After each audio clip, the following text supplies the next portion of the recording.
A homeless boy braves the flames to rescue the millionaire farmer's daughter, and the reward he demands is simply unbelievable. Dawn had barely broken when a small figure slipped out of the old, abandoned barn. Gene, only 6 years old, rubbed his sleepy eyes and adjusted the worn-out backpack on his skinny shoulders. Beside him, Max, a scruffy-haired mutt, wagged his tail faithfully. The boy looked toward the horizon where the imposing Miller mansion rose against the pinkish sky. His eyes, far too large for his pale, gaunt face, shone with a mixture of curiosity and resignation. With an almost imperceptible sigh, he turned and began his daily journey. Gene walked with light, almost soundless steps, the result of years spent avoiding attention. His bare feet knew every rock and branch along the path. Max followed closely, sometimes running ahead to sniff at something interesting, but always returning to the boy's side. When they reached the edge of the road, Gene stopped and observed carefully. His eyes scanned the asphalt, searching for the telltale glint of cans or the flutter of papers in the wind. With a cat-like agility, he jumped onto the shoulder and began his collection. His small, calloused hands worked quickly, picking up crushed cans and pieces of cardboard. Each item was carefully examined before being placed in his backpack. Jean knew exactly what was valuable and what was useless. As he worked, his mind wandered. He remembered a time not so long ago when his hands were soft and clean, when he held not cans, but the warm fingers of his mother, Claire. "Jean, my little one," Claire's voice echoed in his memory. "Always remember that you are stronger than you think and smarter than you believe." The boy shook his head, pushing the memory away. There was no time for that now. The sun was already high, and he needed to finish his collection before the heat became unbearable. Hours passed, and Jean's backpack grew heavier by the minute. Max, always alert, occasionally barked to warn the boy about cars that came too close. Jean smiled gratefully at his loyal companion, offering him a piece of stale bread he had saved from the previous day. When the sun reached its peak, Jean decided it was time to head back. His stomach growled, but he ignored the hunger. He had learned long ago how to deal with it. On the way back, they passed by the entrance to the Miller estate. Jean paused for a moment, observing the long driveway that led to the mansion. He saw a luxurious car leaving through the gates and quickly hid behind a tree. From his hiding place, Jean saw a man in a suit getting out of the car, talking on the phone with a serious expression. It was Robert Miller, the owner of the estate. Jean watched him with a mixture of fascination and apprehension. As the man entered the house, Jean noticed movement in one of the second-floor windows. A small girl, perhaps his own age, was looking out with a sad expression. For a brief moment, their gazes met, and Jean felt a strange connection. Shaking his head to clear those thoughts, Jean continued on his way. There was no room for dreams in his life. He had responsibilities. He had to survive. Back in the barn, Jean began to organize the day's collection. Carefully, he separated the cans by type, stacked the cardboard, and saved anything that could be useful. His eyes shone with concentration as he worked, his hands moving with the precision of someone much older. Max settled into a corner, watching Jean with attentive eyes. The boy smiled at his furry friend, grateful for the silent company. When he finished organizing everything, Jean pulled an old newspaper clipping from his backpack. He sat on a bale of hay and began to read, his lips moving silently as he deciphered the words. "Look, Jean." His mother's voice sounded again in his memory. "Each word is a window to a new world, to a new. Never stop learning, my love." Jean swallowed hard, fighting back the tears that threatened to fall. He couldn't cry. Crying was for the weak, and he needed to be strong. As the afternoon wore on, Jean went out again, this time to sell his findings. He knew well the places where he could trade cans and cardboard for a few coins. Every penny was precious, carefully guarded in a small cloth pouch hidden in his backpack. On the way back, he passed by a bakery. The smell of fresh bread made his stomach growl painfully. For a moment, Jean considered using some of his coins to buy a piece, but he quickly dismissed the idea. He needed to save every penny. Instead, Jean headed to a small brook on the backside of the Miller property. There, far from prying eyes, he and Max could drink fresh water, and Jean washed his face and hands, watching the day's dirt being carried away by the current. While drying his hands on his tattered shirt, Jean heard voices approaching. Quickly, he and Max hid behind some bushes. Two farm workers passed by, talking animatedly. "Did you hear? Little Charlotte is sick again," said one of them. "Poor thing," replied the other. "They say it's asthma. Mr. Miller has been worried." Jean frowned, remembering the girl he had seen in the window. Something tightened in his chest at the thought of her being sick and alone in that big mansion. When the men moved on, Jean emerged from his hiding place, pensive. He looked toward the mansion, then at Max, who regarded him with understanding eyes. "Come on, Max," Jean said softly. "It's getting late." The two returned to the barn as the sun was setting, painting the sky orange and pink. Jean prepared a small fire, carefully controlled so as not to draw attention. He shared his meager dinner with Max, a piece of stale bread and a few scraps he had managed to find. Before sleeping, Jean took a small, worn-out book from his backpack, the only one he owned, a gift from his mother. By the weak light of the fire, he read a few pages, his eyes shining with fascination for the stories and knowledge contained within. Finally, with the book safely back in his backpack, Jean settled down in the hay. Max curled up beside him for warmth. He looked up at the barn's roof, where he could see a few stars through the cracks. "Good night, Mom," he whispered to the starry sky, a single tear escaping before sleep claimed him. And so ended another day in the life of little Jean, a boy who, despite his tender age, carried the weight of the world on his small shoulders. A boy who, unbeknownst to him, was about to change not only his own life, but the lives of everyone around him. The morning sun filtered through the silk curtains of Charlotte's room, illuminating the golden curls spread across the pillow. The 4-year-old girl opened her eyes slowly, her small chest rising and falling in an uneven rhythm. Beside the bed, an inhaler rested on the nightstand, a constant presence in her life. Charlotte sat up, her blue eyes scanning the vast bedroom filled with untouched toys. Porcelain dolls stared at her with glassy eyes from shelves too high for her to reach. An electric train set, a gift from her last birthday, remained in its box, never assembled. "Miss Charlotte," came the gentle voice of Anne, the housekeeper, from the other side of the door. "It's time to get up, dear." The door opened, revealing Anne, a middle-aged woman with a warm smile and kind eyes. She approached the bed, helping Charlotte to her feet. "How are you feeling today, sweetheart?" Anne asked, placing a hand on the girl's forehead. Charlotte shrugged, a gesture far too mature for her 4 years. "Where's Daddy?" she asked, her small voice filled with hope. Anne's smile faltered for a moment. "Your father had to leave early for an important meeting, dear, but I'm sure he'll come see you later." Charlotte nodded, accustomed to that answer. While Anne helped her get dressed, the girl looked out the window, watching the estate workers begin their day. Her gaze lingered on a family passing along the distant road, a father, a mother, and 2 children laughing and playing together. After breakfast, which Charlotte barely touched, Anne took her to the garden. The fresh morning air made the girl cough lightly, and Anne immediately grabbed the inhaler. "Just in case," she said with an encouraging smile, helping Charlotte use the device. Charlotte sat on an ornate bench, watching butterflies dance among the flowers. Anne busied herself watering nearby plants, keeping a watchful eye on the girl. "Anne," Charlotte called after a while, "why can't I go to school like the other children?" The housekeeper approached, sitting beside the girl. "Oh, darling, you know your health is delicate. Your father wants to make sure you're safe and well cared for here at home." Charlotte frowned, her small hands tightening in her lap. "But I feel lonely," she whispered. Anne hugged the girl, her heart breaking at the sadness in her voice. "I know, my dear. How about we read a story together? You can pick the book." As the two headed back into the house, Charlotte stopped, her eyes fixed on something beyond the estate's fence.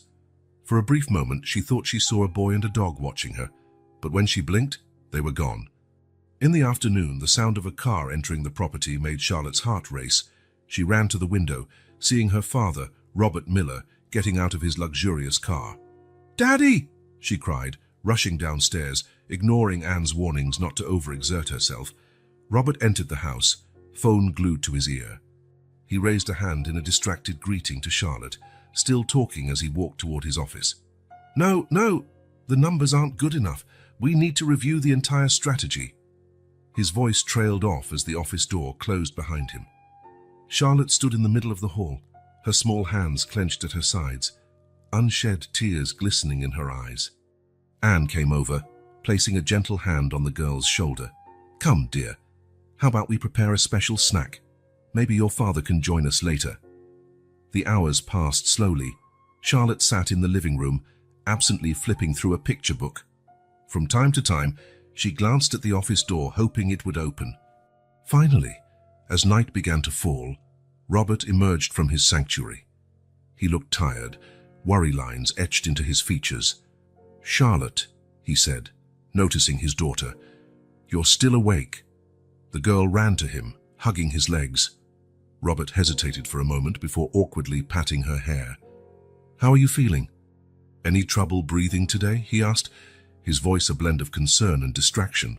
Charlotte shook her head. I'm fine, Daddy. Would you like to see the drawing I made? Robert glanced at his watch, frowning. Maybe tomorrow, sweetheart. I still have a lot of work to do. Be a good girl and go to bed, okay? Before Charlotte could protest, Robert's phone rang again. With a sigh, he answered it, heading back to his office. Charlotte watched the door close once more, her small frame seeming to wilt. Anne appeared, gently guiding Charlotte upstairs. Come along. It's time for your bath and to get ready for bed. Later, lying in her bed that was far too big, Charlotte looked out the window. The full moon lit up the garden, creating dancing shadows. For a moment, she thought she saw the boy and the dog again, this time near the old barn. Charlotte blinked, and the vision vanished. Maybe it was just her imagination, conjuring the friends she so desperately wished for. With a sigh, she turned over in bed, hugging her favorite teddy bear.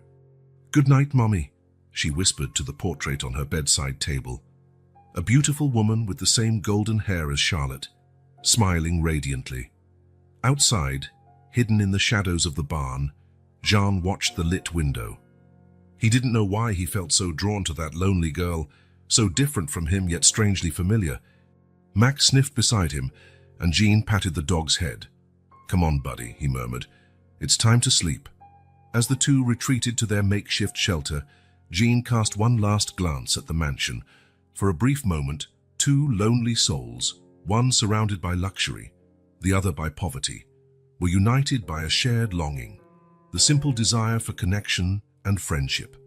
The dusk sky was painted in shades of orange and purple, while the day's heat slowly faded. The Miller mansion loomed against the horizon, its windows reflecting the last rays of the setting sun. In the air lingered a deceptive calm, as though nature itself were holding its breath, awaiting what was to come. Inside the house, Anne moved efficiently, preparing Charlotte's dinner. The little girl played quietly with her dolls in the living room, casting occasional glances toward her father's closed office door. Charlotte, dear, Anne called, placing a steaming bowl of soup on the table. Come have dinner. The little girl approached the table, her blue eyes searching the empty space beside her. Daddy's not having dinner with me again today? Anne sighed, stroking the child's golden hair. Your father is very busy, my love. He has an important meeting tonight. As if on cue, the office door opened and Robert Miller stepped out, adjusting his tie. He barely looked at his daughter as he hurried across the room. Anne, I'm going into the city. I have a dinner with some investors. Don't wait up, he said, already reaching for the door handle. Daddy? Charlotte's small voice made him pause for a moment. Can you give me a goodnight kiss when you get back? Robert hesitated, finally looking at his daughter. For a brief moment, something like guilt passed through his eyes. Sure, princess. Now be a good girl and do what Anne says, okay? Before Charlotte could respond, he was already gone. The sound of his car's engine breaking the night silence. Anne noted Charlotte's dejected expression.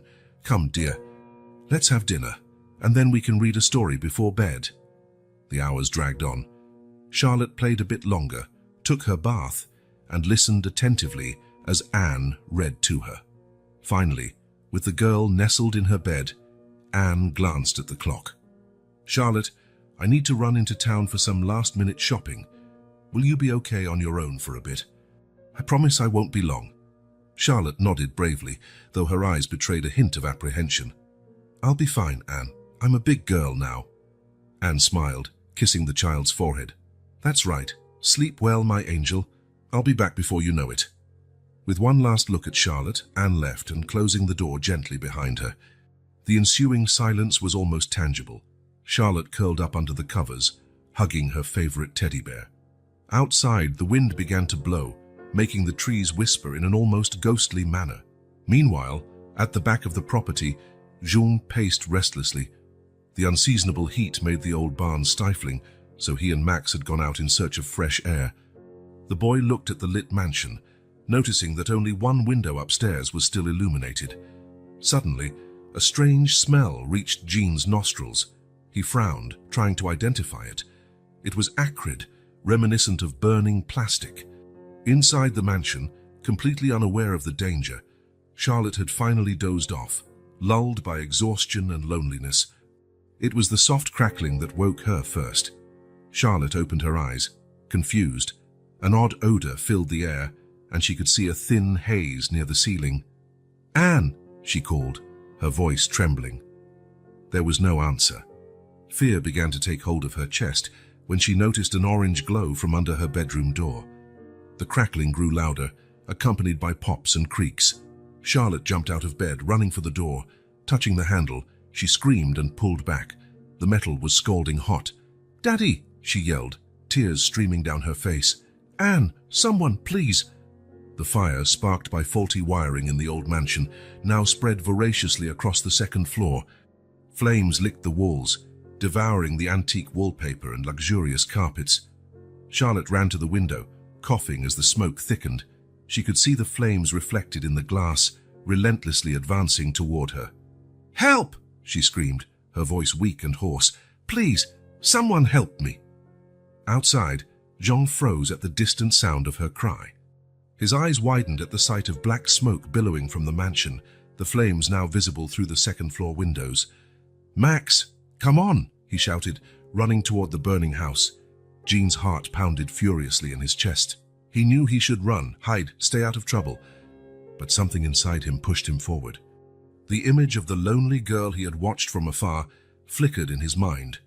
As he ran, memories of his own mother flooded his thoughts, her fearful eyes when fire consumed their small apartment, the suffocating heat, the desperation. Jean shook his head, driving the memories away. There was no time for that now. Someone needed help, and he was the only one around. Approaching the mansion, the heat from the blaze hit him like a wall. The flames now engulfed almost the entire second floor, and Jean could hear the terrifying sounds of wood cracking and glass shattering. Then he saw her. Amidst the smoke and flames, Charlotte's pale, frightened face appeared at the second-floor window. Their eyes met for a brief moment, fear transforming into a glimmer of hope. Jean looked around frantically, searching for a way to reach her. His eyes landed on an old vine that climbed the mansion wall, reaching almost up to Charlotte's window. Without hesitation, Jean began to climb. The heat was intense, the smoke stung his lungs, but he kept going, driven by a force he didn't fully understand. "Hang on!" he yelled to Charlotte. "I'm coming to help you!" As Jean climbed, facing the heat and danger, Charlotte clung to the window, her eyes fixed on the small figure approaching. In that moment, two lonely lives were about to become entangled in a way neither of them could have predicted. The night that had started so quietly now roared with the flames of fate, about to change forever the lives of a brave, homeless boy and a lonely, rich girl. The roar of the flames tore through the night, accompanied by Charlotte's desperate screams. Jean, his heart hammering in his chest, looked at the burning mansion and then at the dark road leading away. For a brief moment, survival instincts screamed in his ears. "Run! Save yourself!" But then another cry cut through the air, weaker this time. "Help! Please!" Jean closed his eyes, his hands clenching into fists. His mother's voice echoed in his memory. "Always help those in need, Jean. That's what makes us human." Taking a deep breath, Jean opened his eyes, determination shining in his gaze. "Let's go, Max," he muttered to the dog, which barked in response. "We have to help." Jean ran toward the mansion, the heat intensifying with every step. His eyes scanned the building's exterior for a way in. The vine he had noticed earlier seemed his best option. Without hesitating, Jean began to climb. His calloused hands gripped the twisted branches, while his bare feet searched for footholds on the rough wall. The heat was stifling, and the smoke made it hard to see, but he kept climbing, driven by urgency. Below, Max barked incessantly, as though encouraging his young friend. At last, Jean reached the second-floor window. The glass was hot to the touch, but not enough to burn him. With effort, he managed to open it and crawl into the burning room. The smoke was thick, forcing him to crouch low for cleaner air. "Charlotte," he called, coughing. "Where are you?" A weak moan guided him to a corner of the room. There, huddled and nearly unconscious, lay Charlotte. Her golden curls were streaked with soot, and her breathing was shallow and labored. Jean rushed over, placing a gentle hand on the girl's shoulder. "Charlotte, can you hear me?" "I've come to help." Charlotte's eyes opened slowly, filled with fear and confusion. Who are you?" she whispered between fits of coughing. "I'm Jean. I'm getting you out of here, okay? Trust me." Without waiting for an answer, Jean scooped Charlotte into his arms. Despite his slight frame, years of surviving on the streets had given him a surprising strength for his age. Holding Charlotte securely, Jean turned toward the door, only to find the flames already blocking the exit. Panic threatened to overwhelm him, but he pushed it away, forcing himself to think. "The window," he muttered. "We have to go back down the way I climbed." Carrying Charlotte, Jean returned to the window. The challenge now was to descend the vine with only one hand free. He knew it would be dangerous, but there was no other choice. "Charlotte, I need you to hold on to me as tight as you can, okay?" Jean instructed, positioning the girl on his back. Charlotte, semi-conscious, nodded weakly, wrapping her arms around Jean's neck. With one last look at the burning room, Jean began the perilous descent. Every movement was calculated, every step tested before placing his weight. Sweat streamed down his face, mixing with soot. Halfway down, a faint voice whispered in his ear. "I'm scared." "Me too," Jean admitted gently. "But we'll make it. I promise." As they neared the ground, a loud crash echoed above. Jean looked up to see part of the roof collapsing, sending a shower of sparks and debris toward them. "Hold on tight," he yelled, picking up speed. They were only a few feet from the ground when Jean's foot slipped. For one terrifying moment, they were falling. Jean twisted his body in midair, ensuring he took the brunt of the impact. They hit the ground hard, the force knocking the wind out of him, but Charlotte remained safe in his arms. Gasping for breath, Jean struggled to his feet, still cradling Charlotte. Max ran over, barking anxiously. "We're not safe yet," Jean panted. "We need to get farther away." As Jean carried Charlotte across the lawn, away from the burning mansion, he could hear sirens in the distance. Help was coming, but they still weren't out of danger. Suddenly, another explosion rocked the night, and Jean felt a searing pain in his leg. A piece of burning debris had struck him. Gritting his teeth, he kept moving. "Almost there," he encouraged Charlotte, who was stirring more in his arms. At last they reached the edge of the property. Jean gently placed Charlotte on the grass, collapsing beside her. Max whimpered, licking Jean's face in concern. Charlotte's eyes blinked, focusing on Jean's face. You saved me," she whispered. Jean managed a weak smile. "I couldn't leave you behind." As the sirens grew louder, Jean's vision began to blur. The last thing he saw before darkness overtook him was Charlotte's small hand reaching for his, a gesture of gratitude and connection that transcended their different worlds. In that moment, while the fire consumed the symbols of wealth and status behind them, two lonely souls found an unexpected bond. Jean, the resourceful orphan from the streets, and Charlotte, the isolated heiress, lay side by side on the grass, their destinies now intertwined by an extraordinary act of bravery. The night sky above them was painted in orange and red, a canvas of destruction. But amid the chaos, a spark of hope had been lit, one that would forever change both of their lives. When the first responders arrived, they found an unlikely trio. A young boy with ragged clothes reeking of smoke, a small girl in silk pajamas, soot staining her golden hair, and a loyal dog standing guard over them both. It was an image that would stay with them for years to come, a testament to the power of compassion and the indomitable spirit of youth. The heat was suffocating, the flames dancing menacingly around them. Jean, with Charlotte unconscious in his arms, looked frantically around for a way out. His heart pounded so hard it felt ready to burst from his chest. Without a second thought, Jean took off his tattered jacket and wrapped Charlotte in it.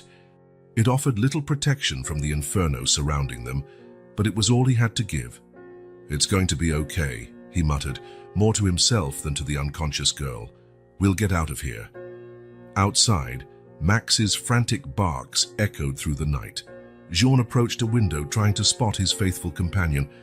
Through the thick smoke, he saw Max running back and forth, barking insistently toward one corner of the house. "Good boy, Max!" Jean shouted, his voice hoarse from the smoke. "We're coming!"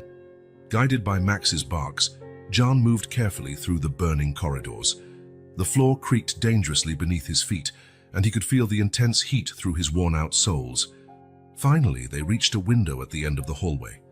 Jean looked down and saw the old vine extending to the ground. It was their only chance. With Charlotte clutched tightly in one arm, Jean opened the window. A blast of fresh air hit him, offering a momentary reprieve from the suffocating heat. But there was no time to savor it. "Hold on tight, Charlotte," he whispered, positioning the girl on his back. Even in her unconscious state, her arms instinctively tightened around his neck. With one final look at the hellish scene behind him, Jean began the dangerous descent. Each move tested his strength and balance. His muscles screamed in exhaustion, and fear threatened to paralyze him at every step. "Don't look down," he repeated to himself like a mantra. "Just one step at a time." Halfway down, a sudden crack above made Jean's heart skip a beat. He looked up to see part of the roof collapsing, sending a shower of burning debris their way. "No! No! No!" he shouted, speeding up his descent. Pieces of burning wood fell all around him, some perilously close. Fear threatened to consume him. His hands trembled, his feet slipped. For one harrowing moment, Jean thought they would fall. But then his mother's voice echoed in his mind. "You are stronger than you think, my son. Never give up." With a cry of determination, Jean found strength he never knew he had. Ignoring the pain and fatigue, he continued downward, inch by inch. When his feet finally touched the ground, Jean nearly collapsed in relief, but there was no time to rest. He could hear the wail of sirens approaching fast. Max ran over, barking and jumping in excitement. Jean offered a faint smile to his loyal friend, grateful for his constant presence. "Come on, boy," he said, starting to move away from the burning house. "We need to get Charlotte to safety." But every step was a struggle. Exhaustion weighed on Jean like a lead blanket. His vision began to blur, and he could feel his strength slipping away. That was when the first fire trucks arrived, their lights flashing urgently in the night. Paramedics leaped from the vehicles, racing toward the burning mansion. Jean hesitated. His street instinct screamed at him to run, vanish into the shadows as he always did, but Charlotte needed urgent medical help. With a heavy heart, Jean walked toward the paramedics. "Over here," he shouted, his voice raw and weak. "She needs help." The paramedics rushed over, immediately taking Charlotte from Jean's arms. "Good job, kid," one of them said, placing a reassuring hand on June's shoulder. "You saved her life." Dazed, June watched as they carried Charlotte to the ambulance. Part of him wanted to go with her, to make sure she'd be okay. But another part, the part that had kept him alive on the streets for so long, knew it was time to slip away. Seizing the confusion of the moment, firefighters battling the flames, paramedics caring for Charlotte, Jean quietly began to back away. Max, sensing his young master's intentions, followed silently. But before they could fully disappear, Jean stopped and looked back one last time. The sight of the burning mansion, the emergency vehicles, and the small figure of Charlotte being treated in the ambulance would be etched in his memory forever. "Goodbye, Charlotte," he whispered. "I hope you'll be okay." With those words, Jean and Max vanished into the darkness of the night, leaving behind chaos and destruction. The homeless boy who had become an unlikely hero went on his way, unaware that his life was about to change forever. As they made their escape, Jean felt a mix of emotions: relief at surviving, pride at having saved Charlotte, but also a twinge of sadness. For a brief moment, he had experienced a connection, a higher purpose than his daily struggle for survival. Exhausted and covered in soot, Jean finally reached his refuge in the old barn. Lying down in the hay with Max curled beside him, he at last allowed fatigue to claim him. Before drifting off, Jean looked at the stars visible through the cracks in the roof. "Mum," he whispered, "I hope you're proud of me." And with that thought, the little hero fell into a deep sleep, unaware of how his courageous actions had altered the course of many lives that fateful night. The ambulance sirens cut through the silence of the night as Charlotte was rushed to the hospital. Paramedics worked frantically, monitoring her vital signs and providing oxygen to ease her labored breathing. Not far behind, in another ambulance, lay Jean. The young hero had passed out soon after handing Charlotte over to medical care, succumbing to exhaustion and smoke inhalation. The paramedics, impressed by the boy's bravery, treated him with the same care and urgency. In the hospital, the emergency team waited, ready to receive the fire victims. When the ambulance doors opened, there was a flurry of doctors and nurses, taking Charlotte and Jean to separate treatment rooms. Meanwhile, Robert Miller received the phone call every parent fears. His face went pale upon hearing the words fire and Charlotte. Wasting no time, he sprinted out of his meeting, ignoring the confused protests of his investors. The drive to the hospital felt like an eternity for Robert. His mind was filled with horrible scenarios, and he blamed himself bitterly for not having been at home. "Please, God," he murmured repeatedly, "protect my daughter." Arriving at the hospital, Robert rushed to the reception desk, his usually composed demeanor completely undone. "Charlotte Miller," he gasped. "My daughter. Where is she?" The receptionist, recognizing the panic in his eyes, quickly directed him to the pediatric emergency wing. Robert ran through the corridors, his heart hammering in his chest. Finally, he spotted a doctor stepping out of one of the rooms. "Doctor," he called. "Charlotte Miller. How is she?" The doctor turned, his face serious but not alarmed. "Mr. Miller, your daughter is stable. She inhaled a significant amount of smoke and had an asthma attack, but she arrived here in time. We're treating her with oxygen and medication. She's going to be okay." Robert felt his legs nearly buckle with relief. He leaned against the wall, tears shining in his eyes. "Can I see her?" "Soon," the doctor assured him. "We're just finishing up some tests, but there's something else you need to know, Mr. Miller." Robert looked up, worried. "What?" "Your daughter didn't arrive here alone. She was rescued by a young boy who risked his own life to save her." Surprise registered on Robert's face. "A boy? Who?" "We don't know much about him," the doctor explained. "He appears to be homeless. He's being treated in another room. He inhaled a lot of smoke and is quite debilitated." Robert stood silent for a moment, processing the information. A homeless boy had saved his precious Charlotte. It seemed surreal. "May I see him?" Robert asked, surprising even himself with the request. The doctor nodded, guiding Robert to another treatment room. Entering, Robert felt his heart clench.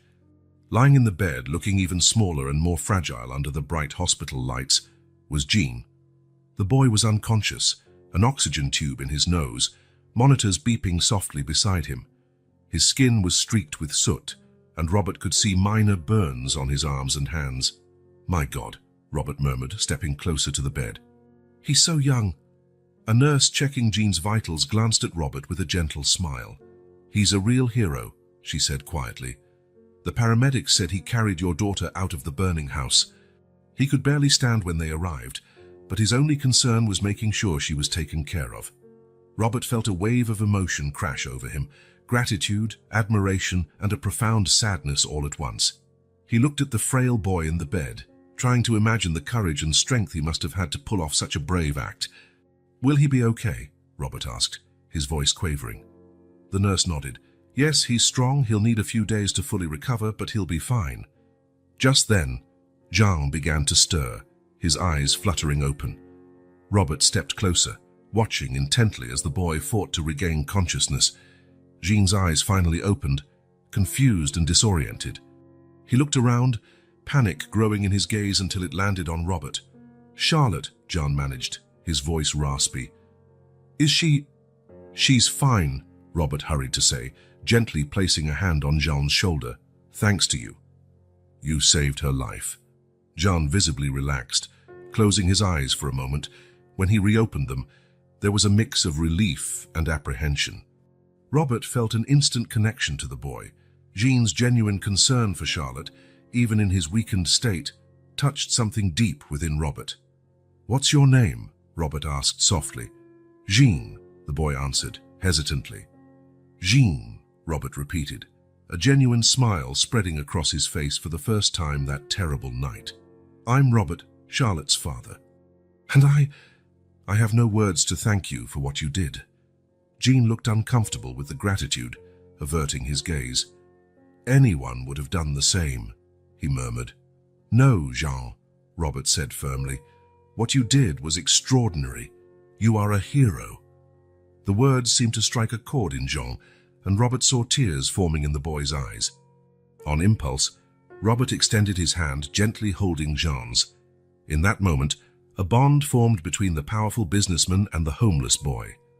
Robert felt a surge of protectiveness and gratitude he had never experienced before, except for Charlotte. "Rest now, Jean," Robert said softly.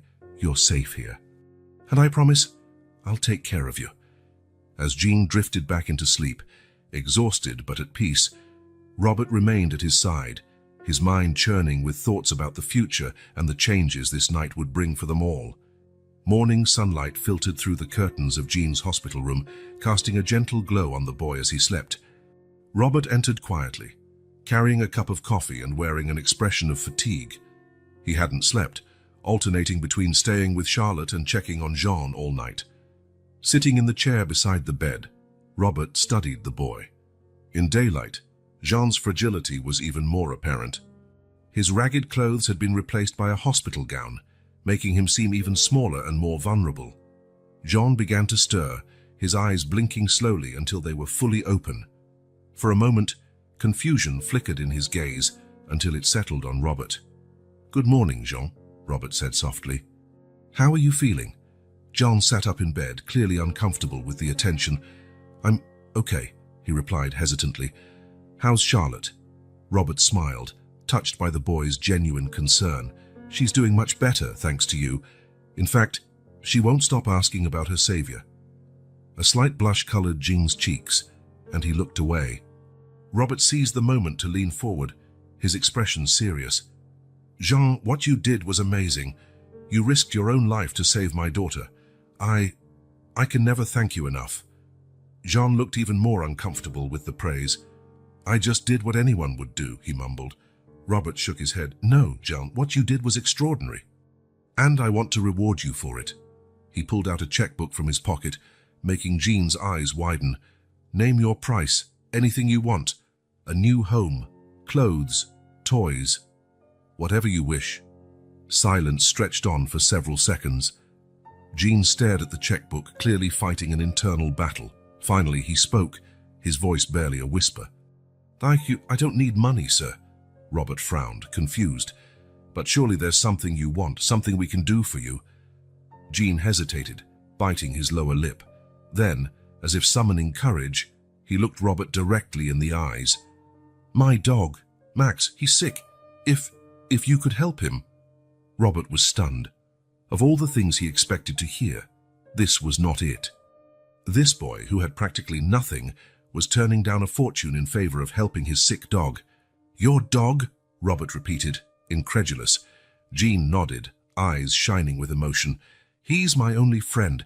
He's been coughing a lot lately and won't eat. I don't know what to do." In that moment, something shifted inside Robert. The simplicity and purity of Jean's request hit him like a lightning bolt. Here was a boy who had risked everything to save a stranger, and all he asked in return was help for his beloved dog. Robert felt a wave of shame. How many times had he ignored Charlotte's emotional needs in favor of material gains? How often had he measured the value of things only in monetary terms? "Jean," Robert said, his voice thick with emotion, "of course we'll help Max. I promise he'll get the best veterinary care available." Jean's face lit up with a genuine smile, the first Robert had seen. "Really? Oh, thank you, sir. Thank you so much." On impulse, Robert reached out and ruffled Jean's hair. "Don't thank me, kid. I should be thanking you 1,000 times over." Just then, a nurse entered the room.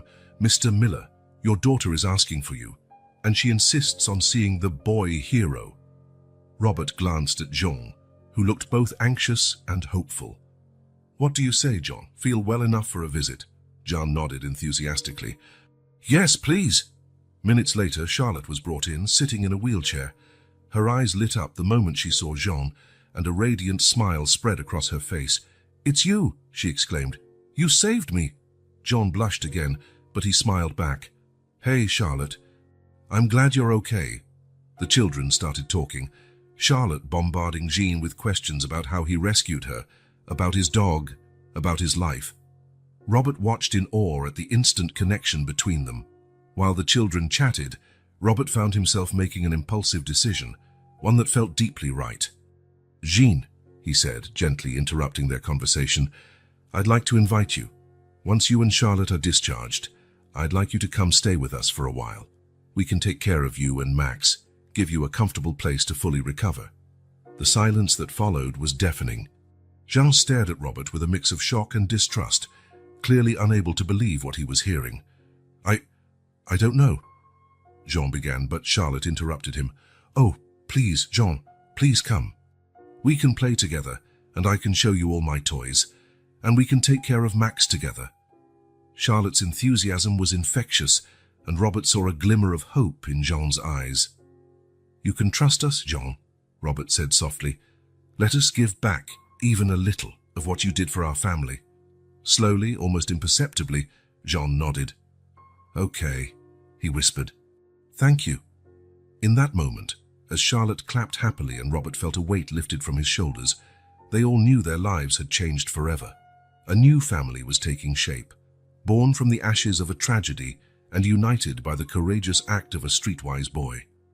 The soft purr of Robert's luxury car was the only sound breaking the tense silence. In the back seat, Max, Jean's loyal companion, lay down, his breathing labored and eyes tired. Robert glanced in the rearview mirror, a mix of worry and determination on his face. "Don't worry, Max," he murmured, more to himself than to the dog. "We'll take care of you." Pulling up to the most renowned veterinary clinic in the city, Robert carefully carried Max inside. The veterinarian, Dr. Thompson, saw them immediately, having been alerted to the urgency of the case. While Max was examined, Robert couldn't help but think of Jean, alone in the hospital. The boy had been reluctant to part with his furry friend, but Robert's promise to personally care for Max had reassured him somewhat. "Mr. Miller, Doctor." Thompson's voice brought him back to reality. "Max has a severe case of pneumonia, probably due to malnutrition and exposure, but with proper treatment, he should make a full recovery." Robert exhaled in relief. "Do whatever it takes, Doctor. Cost is no object." Back at the hospital, Robert found a scene that warmed his heart. Charlotte, still in her wheelchair, was sitting beside John's bed. They were talking animatedly, laughing like old friends. "Daddy!" Charlotte exclaimed upon seeing him. "John was telling me about his adventures in the old barn. Can we have a barn too?" Robert chuckled, affectionately ruffling his daughter's hair. "We'll see, Princess." Turning to Jean, he smiled. "I have good news about Max. He's going to be fine." The relief on Jean's face was palpable. "Thank you, Mr. Miller. I don't know how to thank you." At that moment, Dr. Ramirez, Jean's physician, entered the room, his expression serious. "Mr. Miller, may I speak with you in private?" Out in the hallway, the doctor got straight to the point. "Mr. Miller, we're very concerned about Jean's condition. Besides the injuries from the fire, he shows signs of severe malnutrition and possible abuse. He has almost no medical history. This boy needs ongoing care and a stable environment." Robert felt his heart tighten. The image of the brave boy who had saved his daughter, living on the streets, hungry and cold, was unbearable. "Dr. May," Robert said firmly, I'll do whatever it takes to ensure Jean gets all the care he needs. He will not go back to the streets." Returning to the room, Robert watched Jean and Charlotte chatting, lost in their own little world.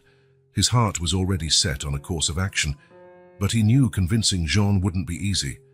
"Jean," he called softly, taking a seat on the edge of the bed, "remember the invitation I gave you to stay with us for a while?" Jane nodded, a flicker of apprehension passing through his eyes. "Well, I'd like to extend that invitation, not just for a few weeks, but for as long as you want."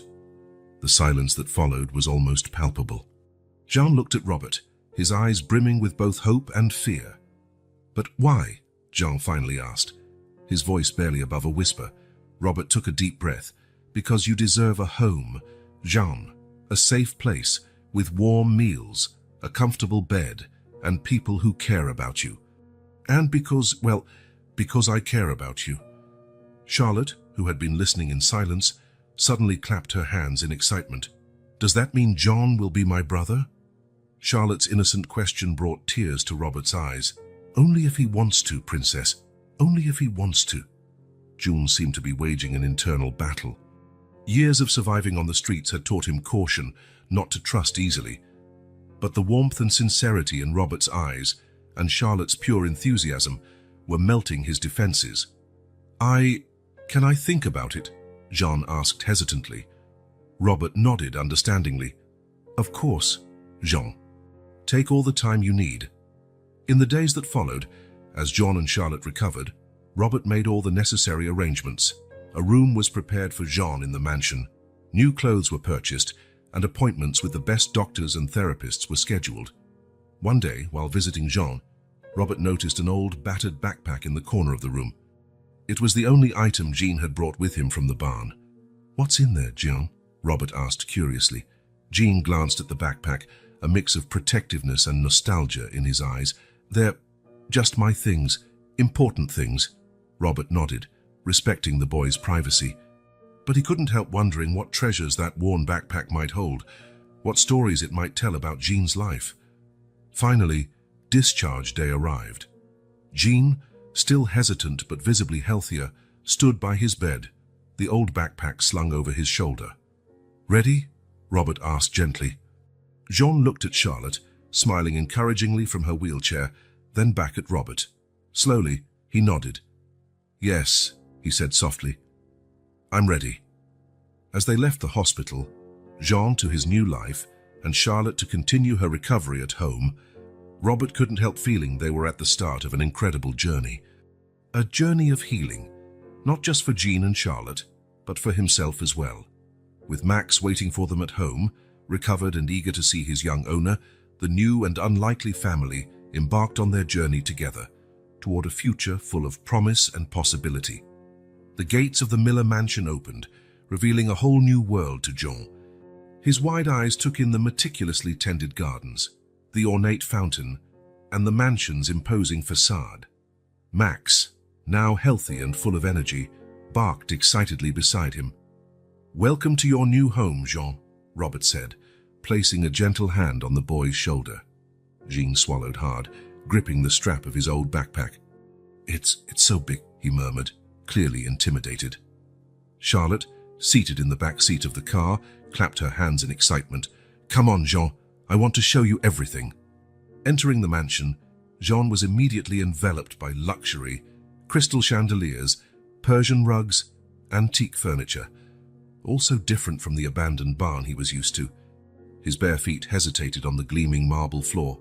Anna, the housekeeper, greeted them with a warm smile. "Welcome, Jean. Your room is ready." Climbing the stairs, Jean was shown to a bedroom larger than any space he had ever lived in. A king-size bed, a flat-screen TV, a wardrobe full of new clothes. "Is all this for me?" Jean asked, his voice barely above a whisper. Robert nodded, smiling. "All yours, Jean. I hope you'll be comfortable." That night, Jean couldn't sleep. The bed was too soft, the room too quiet. He found himself staring out the window, longing for the familiar discomfort of the barn. Max, sensing his owner's restlessness, jumped onto the bed and curled up beside him, offering comfort. The days that followed were a whirlwind of new experiences. Jean struggled to adapt to scheduled mealtimes, hesitated to use the luxurious bathrooms, and felt out of place wearing the new, expensive clothes. Charlotte, on the other hand, flourished with her new friend's presence. Her health visibly improved, and her smiles became more frequent.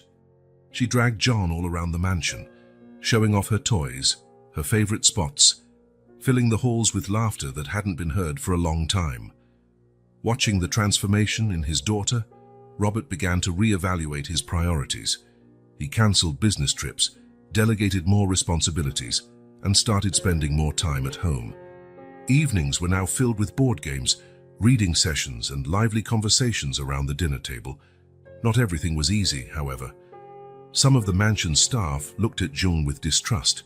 Whispers and sideways glances followed him in the corridors. One day, John accidentally overheard a conversation between two employees. "Have you seen the way he eats? Like the food will disappear any second. And that old backpack, I bet it's full of stolen goods." Jean felt his face burn with shame and anger. He hurried back to his room, clutching his precious backpack. For a moment, he considered running away, returning to the streets where at least he knew his place. It was Charlotte who found him, huddled in a corner of the room, hugging his backpack. "Jean, what happened?" she asked, her voice full of concern. Jean hesitated, but something in Charlotte's genuine worry made him open up. He told her about the comments he'd overheard, about how out of place he felt. Charlotte listened intently, tears welling in her eyes. Without a word, she sat beside John and hugged him tight. "You're my hero, Jean," she whispered. "Don't let anyone make you feel less than that." That night, at dinner, Charlotte surprised everyone by confronting the adults about the way Jean was being treated. "Jean saved my life," she declared, her voice trembling slightly but determined. "He deserves to be here just as much as any of us." Robert, shocked by the revelation, took immediate action. He gathered all the staff, making it clear that Jean was now part of the family and should be treated as such. Gradually, things began to change. Encouraged by Charlotte and Robert's support, Jean started to open up more. He shared stories of his life on the streets, taught Charlotte some survival tricks he had learned, and slowly began to accept that maybe, just maybe, he truly belonged there. Jean's old backpack, however, remained a mystery. He guarded it zealously, never letting it out of his sight. Robert and Charlotte respected his privacy, though they couldn't help wondering what it contained that was so precious to the boy. One day, while they were playing in the garden, Charlotte had an asthma attack. Jean, without hesitation, ran inside and returned with her inhaler, which she had forgotten. "How did you know where it was?" Robert asked, impressed. Jean shrugged, a small smile on his lips. "I pay attention. Out on the streets, watching and remembering can save your life." In that moment, Robert truly realized all that Jean had been through and how resilient he was. As the weeks passed, the signs of Charlotte's improvement became more and more evident. Her complexion gained color, her energy increased, and her asthma attacks grew less frequent. The doctors were amazed by her progress. "It's because of Jean," Charlotte declared at one appointment. "He makes me want to be stronger." Hearing this, Jean felt something warm and comforting fill his chest. For the first time in a long while, he allowed himself to think that maybe, just maybe, he had found a real home. That night, as everyone prepared for bed, Jean looked at his old backpack. With a sigh, he opened it and pulled out a small, worn book, the only one his mother had given him before she died. "Maybe," he thought, "one day I can share this with them." And with that thought, Jean fell asleep. Max curled at his feet, feeling truly safe for the first time in years. The full moon hovered over the Miller mansion, casting restless shadows through the silent corridors. In Jean's room, another storm was brewing, a tempest of long-buried memories and fears. Jean tossed and turned in his bed, trapped in another of his recurring nightmares. In his dream, he was back in the small apartment he had shared with his mother. The acrid smell of smoke filled the air, flames dancing menacingly along the walls. "Mom!" he shouted desperately. But his voice was swallowed by the roar of the fire. The intense heat, the paralyzing fear, it all felt so real. Jean woke with a start, heart hammering against his ribs. His wide eyes scanned the room, momentarily confused by the luxurious decor that still felt so unfamiliar. Max, sensing his owner's distress, moved closer, offering comfort with his silent presence. The boy buried his face in the dog's fur, trying to steady his ragged breathing. Across the hall, Robert, who made his usual nighttime rounds to check on the children, heard the muffled sounds from Jean's room. Concerned, he approached and knocked softly on the door. "Jean? Are you all right in there?" There was a moment of silence before Jean's trembling voice answered, "Yes, Mr. Miller, I'm fine. Just a bad dream." Robert hesitated, his hand on the doorknob. Part of him wanted to go in and comfort the boy, but he respected Jean's privacy. "If you need anything, I'm here, okay?" "Thank you," came the soft, almost inaudible reply. The next morning at breakfast, Robert watched Jean closely. The boy seemed tired, with dark circles under his eyes that stood out starkly against his pale skin. But it wasn't just the fatigue that caught Robert's attention. There was something in the way Jean held his cup, in how he tilted his head slightly when thinking, that felt strangely familiar, an echo of someone he had once known. "Jean," Robert began casually, trying not to sound too intrusive. "Do you remember anything about your parents, about your life before coming here?" Jean's fork stopped halfway to his mouth. His eyes flicked to Robert's before shifting away. "Not much," he mumbled, pushing the food around on his plate. "Just my mom, a little." Charlotte, always sensitive to others' moods, sensed the tension. "Jean," she intervened quickly, "let's go play in the garden after breakfast. Max looks eager to run around." Grateful for the distraction, Jean nodded enthusiastically. The subject was dropped, but Robert's curiosity was far from satisfied. Later that day, Anne, the housekeeper, was tidying Jean's room when she noticed the old backpack carefully tucked under the bed. Intrigued by how carefully it was placed, she picked it up, surprised by its weight. Something inside felt solid, like a book or a box. Before she could investigate further, the sound of hurried footsteps alerted her. Jean entered the room, his eyes immediately landing on the backpack in Anne's hands. Panic was clear on his face. "Please," he said, his voice trembling slightly, "don't touch that. It's really important to me." Anne, realizing how precious the item was to the boy, gently replaced the backpack. "I'm sorry, Jean. I didn't mean to pry. I was just tidying up." Jean relaxed a bit, but his gaze never left the backpack until Anne left the room. Once the door closed, he rushed to check if everything inside was still intact. In the garden, Charlotte watched Jean playing with Max. She noticed how, from time to time, her friend seemed lost in thought, a shadow of sadness passing over his eyes. It was a stark contrast to those genuine moments of joy when he ran and laughed with the dog. "Jean," she asked softly, approaching him, "why do you get sad sometimes? Aren't you happy here with us?" The question took Jean by surprise. He looked at Charlotte, touched by her perceptiveness. For a moment, he considered telling her everything, about his mother, the fire, his lonely life on the streets. But the fear of losing it all made him hesitate. "I am happy, Charlotte, very happy," he reassured her, forcing a smile. "Sometimes I just miss things from before." Charlotte frowned, not entirely satisfied with the answer, but sensing she shouldn't push. Instead, she took Jean's hand. "Well, whenever you feel sad, remember you have me and Daddy now, and Max, of course." That evening, Robert decided to try once more. He found Jean in the library, engrossed in an adventure novel.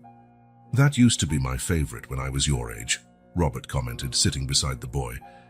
"Jim Hawkins's adventures always made me dream of hidden treasures and mysterious islands." Jean smiled timidly. "It's really exciting. I like how Jim is brave, even though he's so young." Robert saw an opportunity. "You remind me a bit of Jim, you know, brave, resilient. You must have had many adventures of your own before coming here." Jean's smile faltered. Robert, noting the change, continued gently. "Jean, I know it must be hard talking about your past, but I want you to know you can trust us. Nothing you say will change the fact that you're part of this family now." Tears welled up in Jean's eyes, which he fought hard to hold back. Part of him desperately wanted to trust, to share the burden he carried. But another part, the part that had kept him alive on the streets, screamed to keep his secrets. I can't, he finally whispered, closing the book and standing abruptly. I'm sorry, Mr. Miller. Good night. Robert watched the boy leave in a hurry, feeling a mix of concern and frustration. What could be so terrible that Jean was afraid to share? In the days that followed, Jean felt the weight of his secret more than ever. He saw the worry in Robert's eyes, Charlotte's curiosity, even Anne's puzzled looks. He felt he was disappointing the very people who had opened their arms to him. One night, after another particularly intense nightmare, Jean made a drastic decision. He couldn't go on like this. The fear of losing everything, of having his past exposed, was too great. Silently, he grabbed his precious backpack and began filling it with a few clothes. His plan was simple: leave before sunrise, return to the streets where no one asked questions, where his secrets would be safe. Heart heavy, Jean opened the bedroom door, ready to leave behind the comfort and affection he had experienced these past months. But as he stepped into the hallway, a soft voice froze him in place. Jean? What are you doing? Turning slowly, Jean found himself face to face with Charlotte, standing outside her room, her eyes wide with fear and confusion. In that instant, looking at the worried face of the girl who considered him a hero, Jean felt all his resolve crumble. The tears he had been fighting finally fell. I can't stay, Charlotte, he sobbed. There are things about me, about my past. Charlotte stepped closer, clasping Jean's hand firmly. It doesn't matter what they are, Jean. You're my friend, my hero. Nothing will change that. The simple yet heartfelt words from Charlotte struck Jean like a bolt of lightning. All the fears, all the doubts he had harbored for so long seemed insignificant in the face of this small girl's unwavering trust. Okay, he finally said, his voice barely audible. I'll stay, and I'll tell everything. Charlotte hugged him tight, relieved. Let's wake Daddy, he'll want to hear it too. Hand in hand, they walked toward Robert's bedroom. Jean felt a mixture of fear and relief. He had no idea how Robert would react to the truth, but he knew he couldn't carry this burden alone any longer. With his hand on Robert's door handle, Jean took a deep breath. It was time to face his past and perhaps find a real future with the family that had welcomed him so warmly. The storm outside raged around the Miller mansion, lightning illuminating the night sky in dramatic flashes. Inside Jean's room, another storm was raging, a tempest of long-suppressed memories and fears. Jean tossed and turned in bed, caught in the most vivid nightmare yet. He was back on that fateful day of the fire. The choking heat, the thick smoke obscuring his vision, his mother's desperate screams echoing in his ears. Jean, the letter? Remember the letter? The boy woke with a scream, bolting upright in bed, heart pounding wildly. Tears streamed down his face as he tried to orient himself, to distinguish dream from reality. The bedroom door opened, revealing a concerned Robert. He had heard Jean's cry and rushed to see what was happening. Jean, are you all right? Robert asked, moving cautiously closer. Disoriented and frightened, Jean couldn't hold back the sobs escaping his chest. Robert, driven by a paternal instinct, sat on the edge of the bed and, hesitantly, pulled Jean into a comforting embrace. To his surprise, Jean didn't resist. Instead, he clung to Robert as though his life depended on it, letting the tears flow freely. Shh, it's all right now, Robert murmured, rubbing the boy's back. You're safe here. Gradually, Jean's sobs subsided. When he finally calmed down, he pulled away slightly, wiping his face on the back of his hands. I'm sorry, he muttered, avoiding Robert's gaze. There's nothing to be sorry about, Jean, Robert replied gently. We all have nightmares sometimes. Want to talk about it? Jean hesitated, biting his lower lip. His eyes wandered the room, finally landing on his old backpack. Something within him seemed to resolve. Actually, he said slowly, there's something I need to show you. Robert watched, intrigued, as Jean grabbed the backpack and returned to the bed. The boy clutched it for a moment, as though summoning courage. This backpack, Jean began, his voice trembling slightly. is all that's left of my old life. Of my mom. With shaky hands, Jean opened the backpack and pulled out a worn book, some photos, and finally, an envelope. My mom gave me this before the fire, Jean explained, holding the envelope. She said it was really important, that I should give it to my uncle if something happened to her. Robert's heart sped up. Jean, he asked gently, what was your mother's name? Claire, Jean answered, tears welling up again. Claire Dubois. Robert's world seemed to freeze for a moment. Claire Dubois. The name echoed in his mind, stirring long-buried memories. With trembling hands, he took the envelope Jean offered. Opening it, a photo fell into his lap. In it, 2 young women smiled at the camera. Robert immediately recognized one of them as his late wife, Marie. The other, Claire, he whispered, touching the photo reverently. Jean watched, confused and anxious, as Robert read the letter with wide eyes. As Robert continued, his expression shifted from shock to disbelief and finally to raw, profound emotion. When he finished, Robert looked at Jean as though seeing him for the first time. Tears streamed freely down Robert's face. Jean, he said, his voice breaking. You're my nephew. Jean froze in shock. What? He asked, barely believing what he heard. Robert took a deep breath, trying to regain composure. Claire was Marie's younger sister, my wife's sister. They had a falling out many years ago before you were born. I didn't even know Claire had a son. Memories flooded Robert's mind, whispered conversations with Marie, mentions of a strained sister, the sorrow in his wife's eyes whenever the subject came up. Marie always wanted to reconcile, Robert continued, mostly talking to himself, but we never found Claire. And then Marie got sick and... His voice faltered, emotions overwhelming him. Jean, still trying to process everything, approached Robert hesitantly. So, you're my uncle? He asked, his voice small and uncertain. Robert nodded, a trembling smile forming on his lips. Yes, Jean, I'm your uncle. And you, your family. In that moment, something broke inside Jean. All the fears, all the doubts he had carried for so long, dissolved into a sea of emotions. With a sob, he threw himself into Robert's arms, who held him tightly, both of them openly weeping.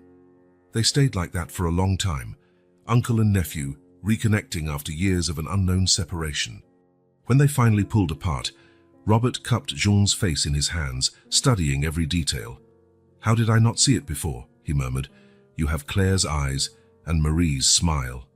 Jean smiled shyly, feeling truly seen for the first time in years.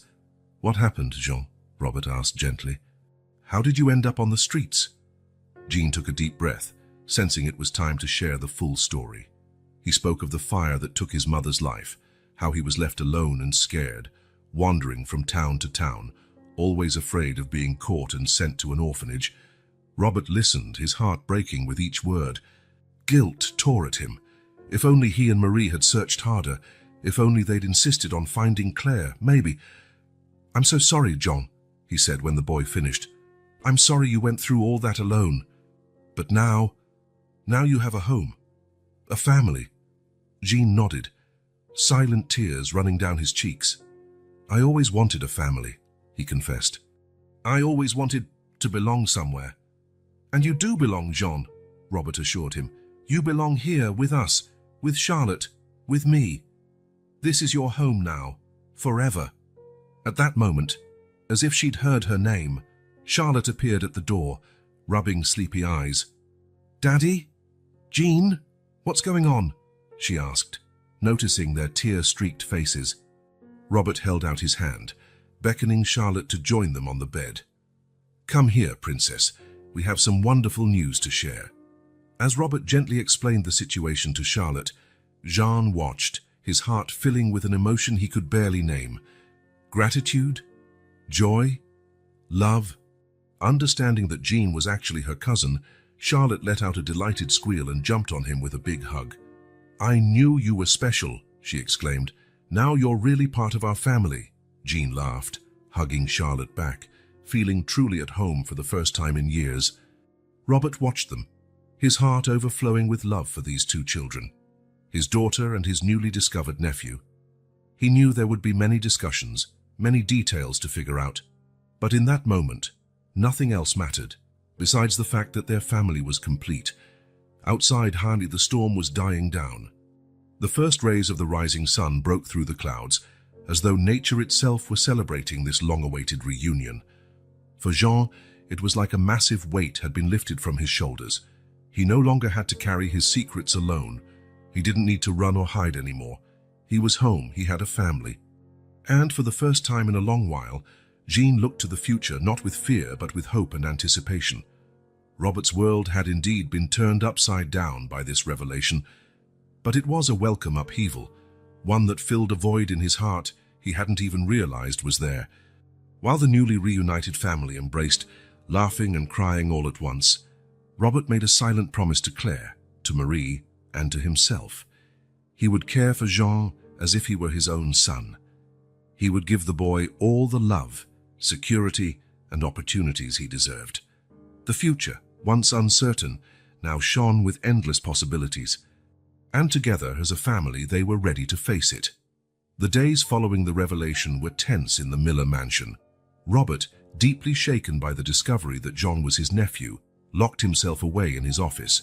He spent hours poring over old family albums, rereading Claire's letter, trying to process the flood of emotions.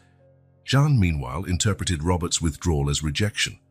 The old fear he had carried for so long, that he wouldn't be accepted, that he would be abandoned again, resurfaced. Heart heavy, he began planning to run away, convinced that his presence was causing more pain than happiness. Charlotte, ever perceptive, noticed the growing distance between her father and her newly discovered cousin. She saw the sad look on Jean's face whenever Robert passed by without speaking, and she noticed how her father seemed to carry the weight of the world on his shoulders. One particularly gloomy afternoon, Charlotte decided it was time to act. She marched determinedly to her father's office and, without knocking, opened the door. Robert looked up, startled. "Charlotte, what is it, sweetheart?" The girl crossed her arms, wearing a stern expression on her young face. "Daddy, we need to talk about Jean." Robert sighed, rubbing his tired eyes. "Charlotte, it's complicated." "No, it isn't," she interrupted, her voice trembling slightly. "Jean is family. He saved us, and now you're making him feel like we don't want him here." Charlotte's words hit Robert like a punch to the stomach. He looked at his daughter, seeing not just the little girl he knew, but a reflection of Marie's compassion and strength. "Oh, Charlotte," he muttered, pulling her into a hug. "You're right. I messed up, didn't I?" Charlotte hugged her father back, feeling his tears dampen her hair. "Not yet, Daddy, but you need to talk to Jean. He thinks you don't want him here." Her words were a wake-up call to Robert, Suddenly, he saw clearly how his behavior must have seemed to Jean, a boy who had already lost so much, who had finally found a home only to feel he was being pushed away again. "Where's John now?" Robert asked, standing abruptly. Charlotte's face went pale. I saw him going to his room with that old backpack of his." "Dad, I think he might be planning to run away." Without wasting a second, Robert raced out of his office, taking the stairs 2 at a time. His heart pounded in his chest, fear of losing Jean, of failing him as he felt he had failed Claire, propelling him forward. He reached Jean's room just in time to see the boy opening the window, his old backpack slung over his shoulder. "Jean!" Robert shouted, making the boy freeze in place. "Please, don't go." Jean turned slowly, tears in his eyes. I thought you didn't want me here," he whispered. Robert crossed the room in a few quick strides, pulling Jean into a tight embrace. "Oh, Jean, forgive me. I never wanted you to feel that way. I was scared." Jean, tense at first, gradually relaxed in Robert's arms. "Scared? You?" Robert drew back a bit, keeping his hands on Jean's shoulders. His own eyes shone with unshed tears. "Scared I wouldn't be good enough for you. That I'd fail you like I failed your mother." Jean blinked in surprise. But you didn't fail her." "Oh, you didn't know?" "Exactly," Robert nodded sadly. "I didn't know, and it haunts me. If I'd tried harder, if I'd searched more for Claire, maybe maybe you wouldn't have gone through all that. John fell silent for a moment, processing Robert's words. Then, to both their surprise, he gave a small smile. You know, my mum used to say we can't change the past, but we can choose our future. Robert felt his heart swell with equal parts pride and sorrow. Your mother was a wise woman, he said softly. Jean, I'm so sorry I made you feel unwanted. Nothing could be further from the truth, your family. You belong here with us. The tears Jean had been holding back finally flowed. I'm so afraid, he confessed. Afraid this is all too good to be true. That one day I'll wake up and it'll all have been a dream. Robert pulled Jean into another hug, his own voice thick with emotion. It's not a dream, Jean, it's real. And I promise you, I'll be here every day to remind you of that. You'll never be alone again. At that moment, Charlotte slipped quietly into the room. Seeing her dad and Jean embracing, she ran over to join them, wrapping both in her small arms. There, in that family embrace, something shifted. The final barriers fell, the fears began to fade. It wasn't a perfect family. Wounds still needed healing, trust needed building. But it was a start. A new chapter was being written, brimming with promise and possibility. When they finally pulled apart, all of them red-eyed but smiling, Robert ruffled Jean's hair affectionately. How about we start over, he suggested. No more secrets, no more fear. Just us, a family, facing the future together. Jean looked at Robert, then at Charlotte, and felt a wave of belonging unlike anything he'd ever known. With a genuine smile, he nodded. I'd really like that, he answered. And so, on that sunny afternoon, a new journey began for the Miller family. A journey of healing, of love, and above all, of hope. In the months that followed, a remarkable transformation took place within the Miller household. Once quiet and formal, the mansion now echoed with laughter and lively conversation. Gradually, Jean left behind his fear and distrust, flourishing under the love and care of his new family. As for Robert, he rediscovered the joy of being a father. He spent more time at home, actively participating in Jean's and Charlotte's lives. Evenings were filled with board games, reading aloud, and long talks about the past, the present, and the future. One sunny summer morning, Robert awoke with a smile on his face. It was Jean's birthday, and he had planned a special surprise. With Charlotte's help, and the help of the household staff, he had organized a surprise party to celebrate not only Jean's birthday, but also a very important announcement. That afternoon, when Jean came downstairs, he was greeted by a burst of confetti and a chorus of surprise. His eyes widened at the sight of the room decked out with balloons and banners, and a huge cake in the center of the table. "Happy birthday, Jean!" Charlotte shouted, running over to hug her cousin. Overwhelmed, Jean looked around, seeing not just his family but also new friends he had made at school and around the neighborhood. Max, his loyal canine companion, barked happily at his side. Robert approached, placing a hand on Jean's shoulder. "Happy birthday, son," he said warmly. "But we have more than just your birthday to celebrate today." Jean looked curiously at his uncle. Robert signaled, and Anne, the housekeeper, brought over a large, ornate envelope. "Jean," Robert began, his voice thick with emotion, "these past few months have been the happiest of my life since I lost Marie. You've brought light back to this house, to our lives. And today I want to make official what we already feel in our hearts." He handed the envelope to Jean, whose hands trembled as he opened it. His eyes scanned the document, growing wide in realization. This is?" he stammered, hardly daring to believe. Robert nodded, tears in his eyes. "Yes, John, they're adoption papers. If you'll accept, you'll legally be my son." The room fell silent, everyone waiting anxiously for Jean's reply. The boy looked from the document to Robert, then to Charlotte, who smiled encouragingly. I don't know what to say," Jean finally managed, his voice shaking. "You've already given me so much. This family, it's the greatest gift I could ever ask for." He threw his arms around Robert, sobbing with happiness. "Yes," he whispered, "yes, I want to be your son." The room erupted in applause and cheers. Charlotte joined the embrace, forming a joyful, loving trio. When the initial wave of emotion subsided, Robert made another announcement. To honor Claire's memory and help other children like Jean, we're creating the Claire Dubois Foundation. We'll work to get children off the streets and give them a chance at a better future. Still teary-eyed, Jean felt his heart fill with pride and gratitude. "Can I help?" he asked eagerly. "I want to make a difference for other kids like me."